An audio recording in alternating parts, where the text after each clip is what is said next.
Good morning, ladies and gentlemen. Welcome back to another episode here on African Confessions. The following confession that you're going to be listening to, it reads like this. Hello, Brother Nashi, how are you? Please post my story as unknown. I am a Makoti for Zim, but I am South African. I met my husband before the money was there. My husband, he owns restaurants and trucks, but my husband did not get there clean. I want to tell you about his dirty money.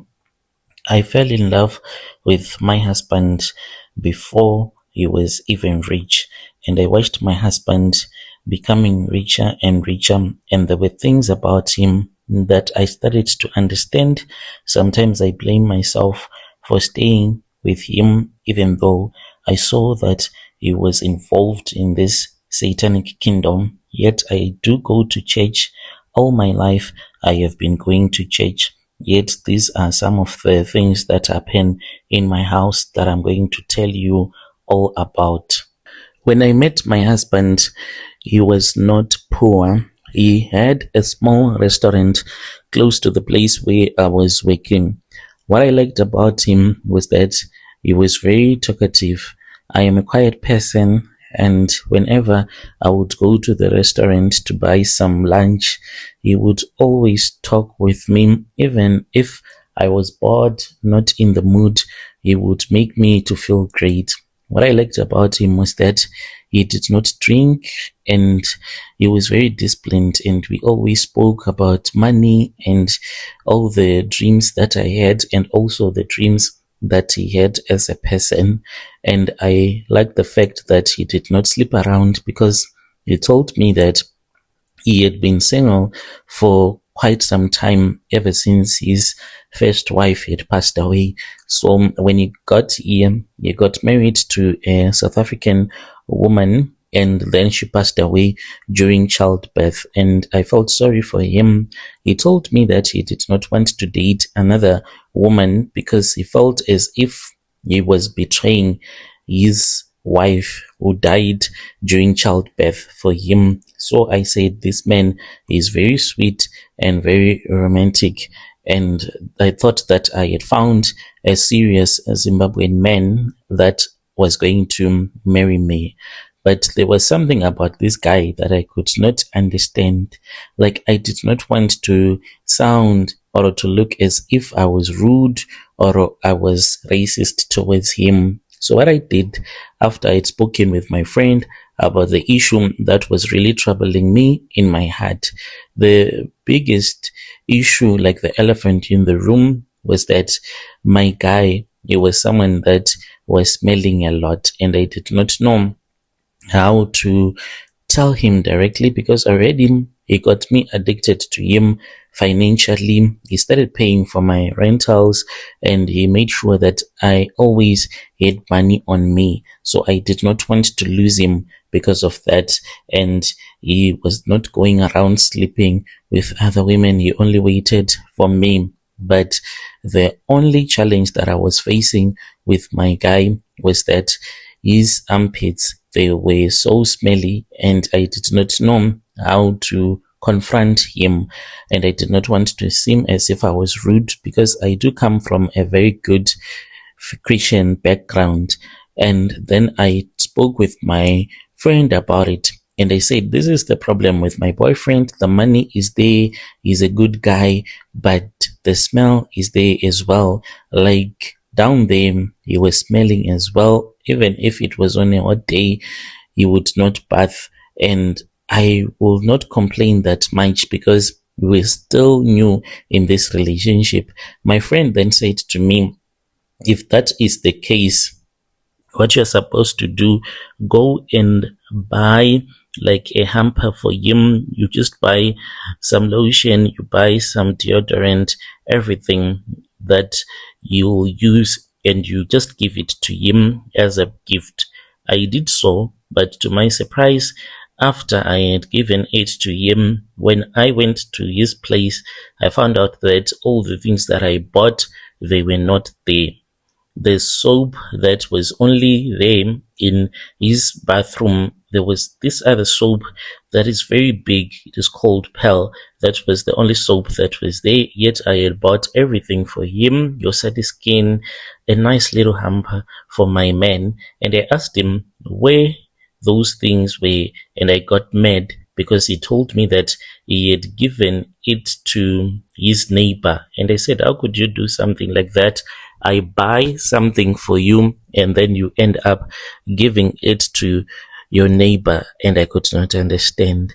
But as time went on, I began to understand that the reason as to why he did not want to bath, it was because he is involved into all of this satanic stuff. When we started staying together, I noticed something else. He did not bath completely. I thought before that maybe he had days when he will bath and then there were days that he did not bath, but he did not even do it. Not normally, no shower, nothing. I could not understand what was happening. There were times when I would invite him to the shower so that we can bath together, but no, he would refuse. I thought that maybe he was shy. Then one night I asked him directly and I said, I really can't take it anymore. What is going on with you? And he said that he had stopped bathing years ago when his wife was still alive. I thought that he was joking, and I said, how is it even possible that you can go for years and years without ever bathing? And he said to me, oh, don't you know that this is why we always have all of these baby wipes in the room? And I said, yeah, because he always bought like a big pack of Johnson baby wipes. So he would go into the bathroom and then he would take the wipes, use them to wipe under his armpits as well as down there. He would wipe himself with the baby wipes. He would carefully put them in a small plastic and then he would throw them in a busy place. To this very day, this is what he does, and there are times when I also assist him as well. So before we got married, he told me the truth before I became his wife. That is the most painful part, because instead of me saying that I do not want this, I cannot handle this, but I agreed. He said, if you stay with me, there are things that you should understand about me. There are things that you should never question. He explained why. He told me that his wealth, he took his wealth from a sangoma and he was protected by that sangoma. But in order for these things that gave him money to continue giving him money, there were conditions that he was supposed to follow. After he had bought for me a car, this was the time when he was now moving up and starting to make a lot of money. I still remember that it was on a rainy day. He had gone out after the truck that we had at that time. It was an old truck that was always breaking down. So he went with the mechanic to get it fixed. When he got there, it started raining. He then called me and he said, honey, please come and take me. He had a car, and when I went there, my brother, he did not want to get out of the rain, and the car was not parked even far from where the truck was. So this is what I did. I drove really close to the truck.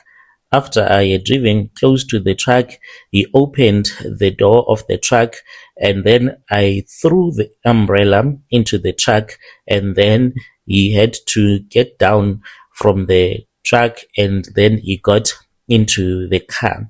We drove to where the car was, and then he also did the same, got out and he got into the car so quickly. And he told me that his body was not supposed to be cleansed normally, and he was never supposed to get like wet. Worse if it was the rain that will be falling from the sky. And he told me some things that really scared me, but I accepted at that time. I thought that I'll be able to survive. He said that he sacrificed his own bloodline since he did not explain a lot of stuff to me. He was just telling me some of the rules. I did not know that he could not give me a seed that will make a baby. This was what he was saying. Now so many years have passed. I so wish to have a child, because when I met this guy, I did not have a child. So I thought that we will have kids together, but we can't have kids because he sacrificed his own semen. The traditional healer, he said, had to drink his semen, and that is how he sacrificed his bloodline.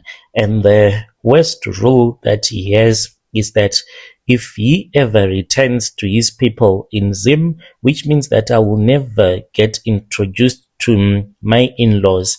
Yet I love my in-laws. I love people from Zim. I wish to go there, but I can't go there because he said that the last rule that was given to him is that the day that you will see or meet his relative again, and if they speak with each other, then it means that he is going to die. So he does not want to go to Zim, no matter how hard I try to even speak with him about that issue. He will never agree. So after we got married, we really had a beautiful marriage.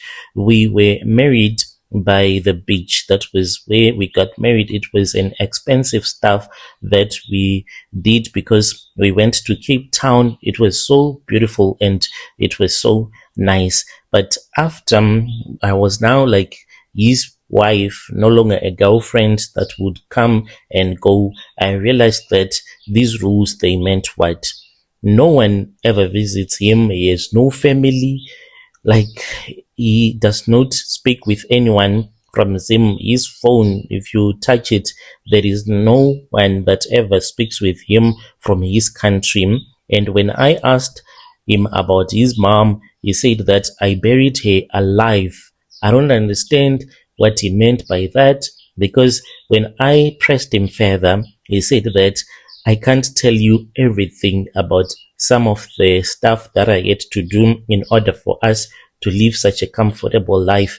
Because from the time that we started dating to the time that we got married, in a very short period of time, we had already purchased 4 Volvo trucks that we had purchased, and then we had submitted our stuff. Oh, let me not say the name of the restaurant. So this restaurant, it is a chain of restaurant, but it is an American brand. So in order for you to operate such a restaurant, you are supposed to send them your bank statements, and then they see your bank statements, and then they will tell you the amount of money that that they will need from you.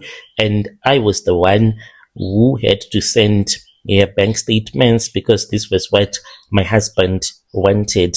So we finally paid the money, and it was quite a lot of money that we had to pay. So as for my husband, he told me that we are never going to have a child. By then, I thought that it is okay. We'll enjoy money, travel. We went to Egypt, went to Mauritius. We went everywhere, even visited China to see the wall of China. So it was nice. The first year of our marriage, there was no stress, financial stress. But then I started to think about my life. I'm childless. I also want a child. And he told me that if I try to sleep with another man, that man will die on top of me. And I don't want to test that, because I have seen demons in our house. The restaurant that we opened, even in the place where we opened it, like, we thought that it was not going to work. We did not open it here in Joburg, because when you join a franchise, they will tell you the places where you can have that restaurant opened up. So we were like, this is not going to work out in that place, because the place, it is not that busy. After we had opened the restaurant, we got a manager, and to our surprise, that restaurant, it has never failed. My husband's truck, like those Volvos, they have been moving, and they do not have any breakdowns. Even the time when there was hard lockdown, our company, we still got contracts and we still operated, and he can just come back home and he will tell you that, oh, I just got a call from this other buddy of mine who used to work for ESCOM. He's telling me that they want to give me a contract, so and so, without even breaking a sweat. And we deal directly with big companies. These are the contracts that we have gotten.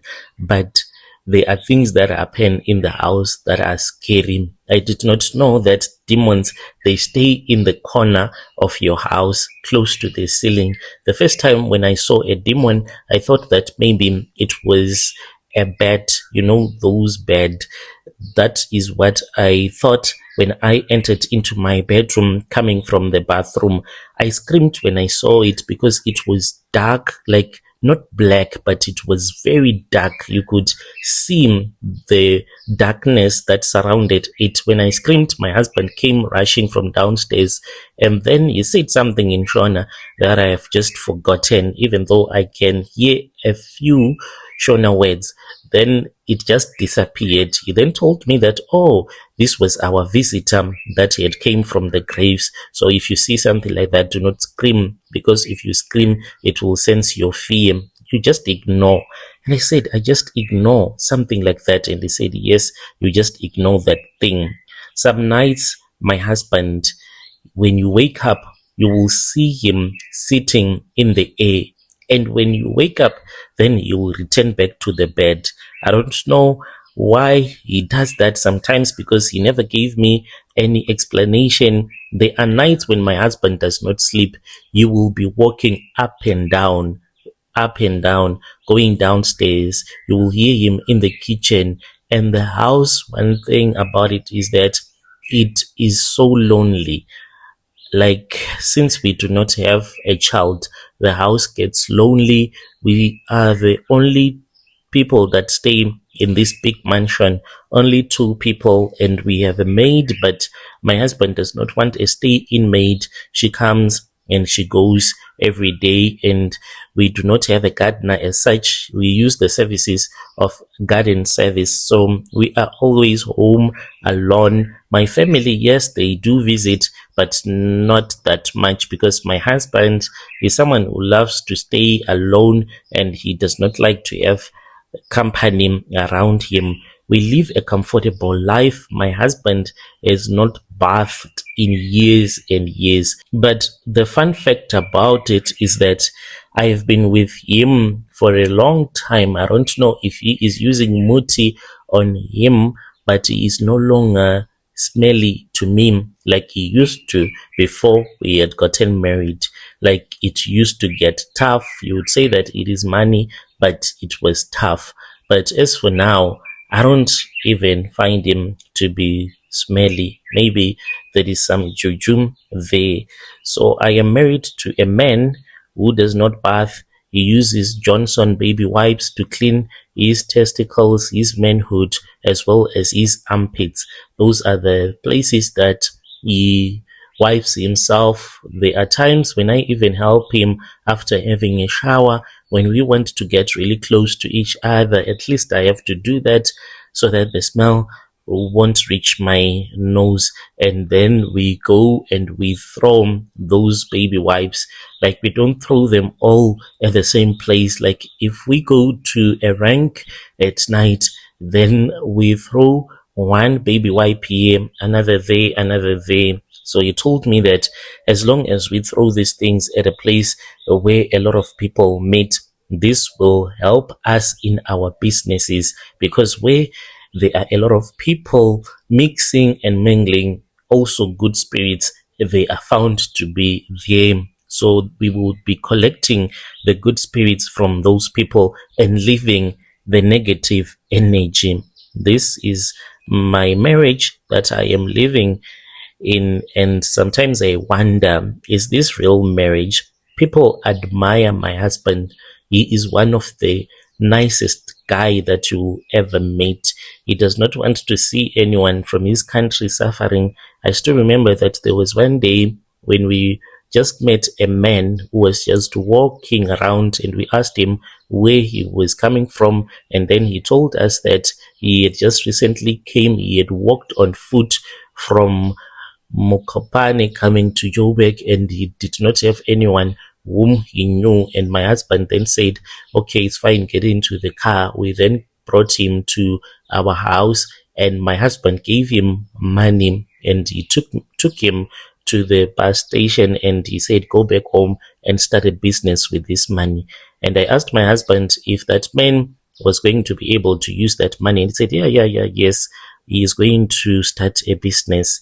I don't know if my husband also initiated him into his occultic world, but this is what my husband does. He always gives stuff to people that come from his country. He's a nice man, but the problem that I have with my husband is this: he does not bath, and he is an occultic man. I married a man who does not have relatives, but because of the wealth, we have to stay together. I just hope that one day God is going to hear my prayer, and even by mistake, I am going to fall pregnant. To those that want to judge me, you can judge me, but that is the life that I am living with my husband. This is what I have told myself to do. Yo, dear listeners, right there was a message that was sent to us by our dear sister. Strange things indeed, they do happen in this world. So you are going to be staying, and you have already stayed. A man who has not bathed since lockdown. Yo. And even before lockdown, he was not bathing as well. Our sister is saying that even when his wife was still alive, he did not bath. He uses Johnson baby wipes to wipe his private part. Strange things, they do happen in this world. Let us talk about this in the comment section.